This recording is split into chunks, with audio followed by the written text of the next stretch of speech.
कोल्हापुरामध्ये करवीर तालुक्यामधील परिते गावात प्रसादामधून विषबाधा झालेली आहे। 100 पेक्षा जास्त गावकऱ्यांना ही विषबाधा झाल्याचं कळतंय। नागरिकांना त्यामुळे जुलाब आणि उलटीचा त्रास सुरू झालेला आहे। विषबाधा झालेल्या गावकऱ्यांवरती या क्षणी उपचार सुरू करण्यात आलेले आहेत। विजय केसरकर आमचे प्रतिनिधी या संदर्भात अधिक माहिती देत आहेत। विजय, खरं तर विषबाधेसंदर्भातली ही बातमी आणि मोठ्या प्रमाणात विषबाधा झालेल्यांची संख्या देखील मोठ्या प्रमाणात आहे। काय परिस्थिती आहे तिथे?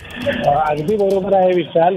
परिते गावामध्ये सप्ताहाचा कार्यक्रम होता आणि सप्ताहाच्या शेवटच्या दिवशी महाप्रसाद होता आणि हा महाप्रसाद घेतल्यानंतर गावातील जवळपास 100 पेक्षा अधिक नागरिकांना जुलाब आणि उलटीचा त्रास होऊ लागला आणि ही सगळी परिस्थिती आहे ती आटोक्यात आणण्यासाठी आरोग्याचे कर्मचाऱ्याचे या गावामध्ये आता प्रत्येक घराचे तपासणी आहे ते करत आहेत।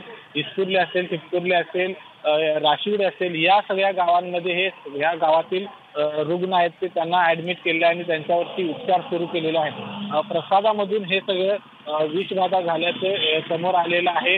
याच्या संदर्भातला तपास आहे तो देखील सुरू झालेला आहे। मात्र आता या सगळ्या गावकऱ्यांची जी प्रकृती आहे ती ठीक होताना पाहायला मिळते। निश्चितच आहे, सुदैवाची बाब आहे की प्रकृती स्थिर असल्याचं कळत आहे। धन्यवाद आपण दिलेली आहे सविस्तर माहितीसाठी। एबीपी माझा, उघडा डोळे बघा नीट।